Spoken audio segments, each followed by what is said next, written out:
Hello, Capricorn, Sun, Moon, Rising, and Venus signs. Kamusta kayo? Sana po nasa mabuti kayong kalagayan. Welcome back po sa Star Tarot. At kung bago kayo dito, welcome din po kayo. Please subscribe, like, share my videos, and leave me a comment po kung nakaresonate kayo. Thank you. So first message ninyo, we have awakening. Sabi rito, look at things in a different way and all will make sense. Don't worry. If your progress is halted temporarily, things will soon start moving again. Ayan. So, magkakaroon siguro dito ng saglit lang na pagtigil, saglit lang na pag-pause sa mga ginagawa ninyo or sa mga pinagkakaabalahan ninyo. You know? It's because gusto siguro ng universe na mapag-isipan ninyo kung ano talaga yung kailangan gawin, ano yung moves na kailangan ninyong unahin, something like that, no? So, maaari din na may mga bagay dito na kailangan ninyong i-reconsider, kaya kailangan na tumigil muna sa pagtatrabaho, tumigil muna sa kung ano man ang pinagkakaabalahan ninyo para mas pag-isipan ninyong mabuti ito. Okay? And don't worry about sa pause na to, sa temporary pause na mangyayaring ito. Kasi things will start to move, no? Again, eventually, no? Siguro kapag isip-isip nyo na kung ano dapat ninyong mapag-isipan dito, uusad ng muli. No? Aandar lang muli kung ano man yung mga bagay na natigil dito. No? So, what else?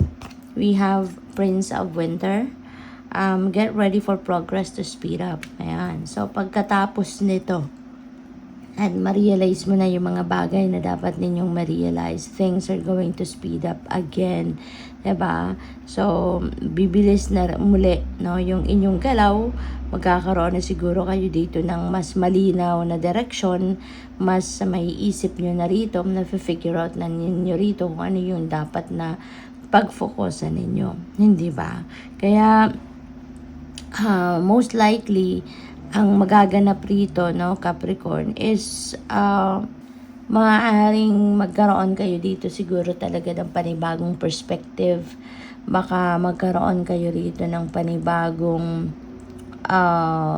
papaniwalaan or magkakaroon kayo ng bagong idea, no? And with that, baka meron ditong pag-divert ng attention, no? Baka dito sa bagong idea, ito yung mas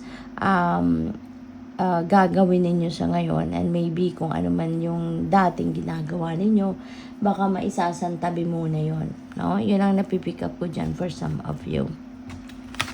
What else? We have 4 of Summer. Meron ditong offer sa iyo na bago.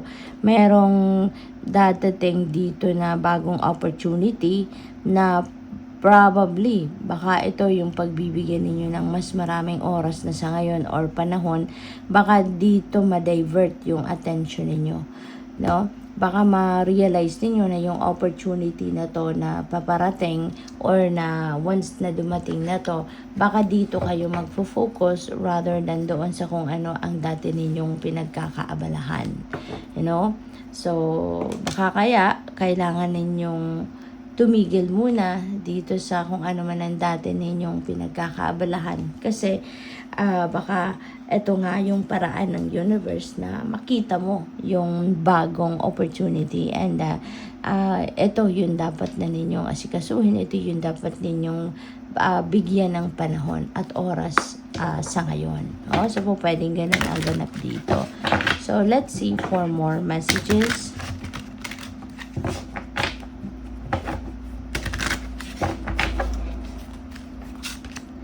We have this blessing in this is a blessing in disguise. Be patient and have faith that your angels have this situation under control.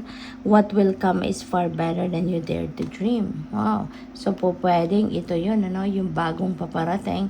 Maybe this is something na unexpected ninyo. This is something na this could be a miraculous thing, no, na paparating sa inyo. Baka hindi ninyo to sukat akalain, wala sa, kahit sa hinagap ninyo, no, baka wala man lang yun, pero this is what is meant for you right now, kaya yun ang dadating, 'di ba? Hindi ninyo sukat akalain, hindi ninyo naisip man lang, no, na pwedeng may ganitong mangyari. Kaya sometimes talaga we really need to just be patient. We really need to just learn how to wait, no? Hindi pwede talaga na nagmamadali tayo kasi tulad ng ganitong mga pangyayari, 'di ba? Kung nagmamadali tayo normally, 'di ba? Nagkakamali tayo or minsan pinagsisisihan natin. Kaya napaka-importante na lagi tayong nakikinig sa ating intuition, nakikinig tayo sa ating inner voice kasi talagang lagi yan ang gagabay sa atin. Lagi yan ang mag-aano sa atin. Laging yan ang dadala sa atin sa tamang direksyon, no?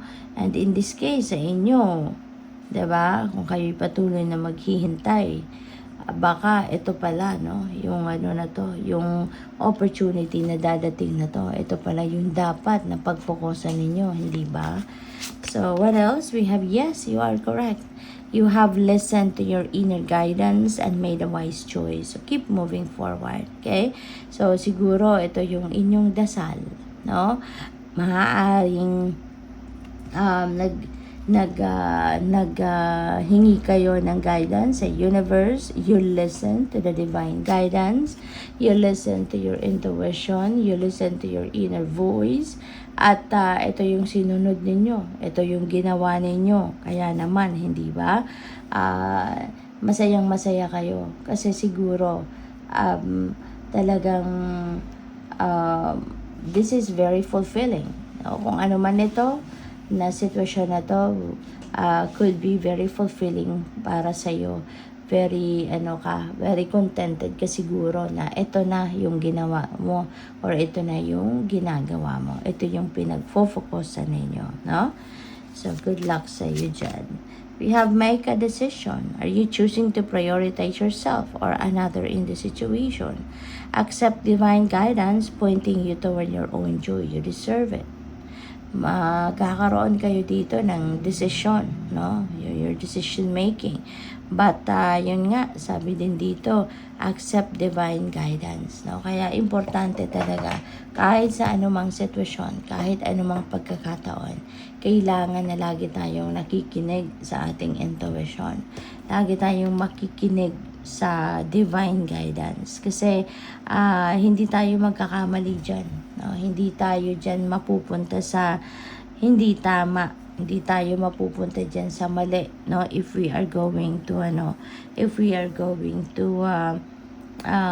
think and if we are going to listen, diba, sa mga gabay niya. Okay?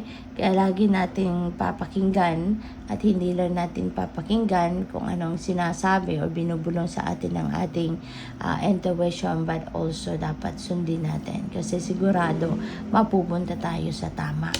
Iga-guide kayo nun, no, sa tamang daan at hindi ka ililigaw nito, no? So tingnan natin kung ano yung mga final messages ninyo. We have if you believe. Yan. Kung naniniwala kayo na magtatagumpay kayo, definitely you will. Kung ano ang pinaniniwalaan ninyo, asahan ninyo na yan ay mangyayari. Asahan ninyo na yan ay yun ang magaganap. No? Kung ano ang pinaniniwalaan ninyo, that is what's going to happen or transpire sa inyong realidad. Ask for help from others. Okay? Humingi kayo ng tulong sa iba. Diba? Humingi kayo ng tulong sa iba if you feel like it is necessary. Okay? Ask for help from others. Huwag kayong magdalawang isip. Huwag kayong magdalawang isip. Huwag kayong huwag kayong mag-atubili, no, na lumapit sa ibang tao at humingi kayo ng at humingi kayo ng tulong. Kasi lahat tayo, we are all entitled for help.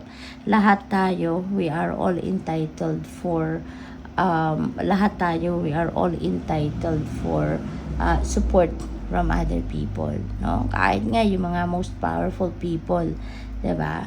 At some point sa buhay natin, mangangailangan sila ng tulong. Kaya, huwag kayong magdalawang isip na humingi ng tulong, okay?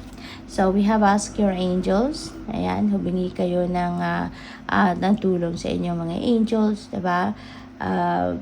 Huwag kayong mag-alala, no? Because your angels are always there for you.